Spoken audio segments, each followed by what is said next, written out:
ஒரு ஊரில் திருமுருகன் என்று ஏழை மனிதன் இருந்தான். அவன் தனியாகவே வாழ்ந்து வந்தான். அவனுக்கு நண்பர்களும் உறவினர்களும் எவரும் இல்லை. அவன் பிச்சை எடுத்து வாழ்க்கை நடத்தினான். அவன் பிச்சை கேட்டு கிடைத்த உணவை ஒரு மண்பானையில் வைத்து தனது படுக்கையின் பக்கத்தில் தொங்கவிட்டு வைத்துக் கொள்வான். பசியான போது அந்த பானையிலிருந்து உணவெடுத்து சாப்பிடுவான். ஒரு நாள் திருமுருகனுக்கு நிறைய கஞ்சி கிடைத்தது. அவன் முழுமையாக சாப்பிட்ட பிறகும் ஒரு பானை முழுவதும் கஞ்சி மீதம் இருந்தது. அவன் மிகவும் சந்தோஷமாக இருந்தான். இரவு ஆனதும் அவன் படுக்கையில் படுத்து தூங்கினான். தூங்கும்போது அவனுக்கு ஒரு கனவு வந்தது.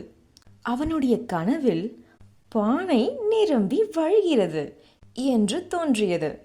நாடு முழுவதும் பஞ்சம் வந்தால் இந்த கஞ்சியை நான் விற்று நிறைய பணம் சம்பாதிக்கலாம் என்று அவன் கனவு கண்டான். அவ்வாறு கிடைக்கும் பணத்தால் அவன் 2 ஆடுகளை வாங்க முடிவு செய்தான்.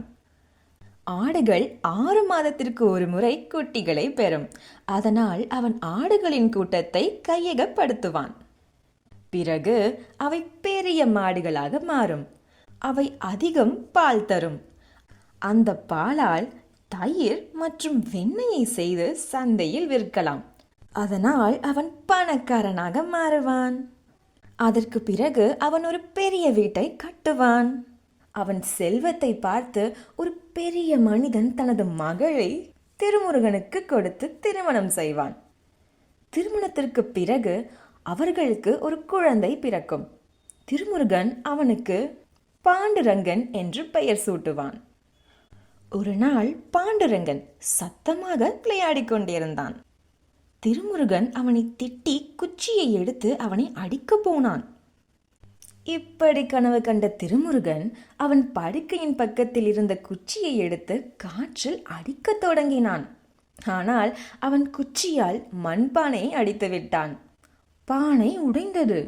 உள்ளே இருந்த கஞ்சி எல்லாம் தரையில் விழுந்தது. திருமுருகன் விழித்தான். அவனது கனவு எல்லாம் வெறும் கனவாகவே போனது.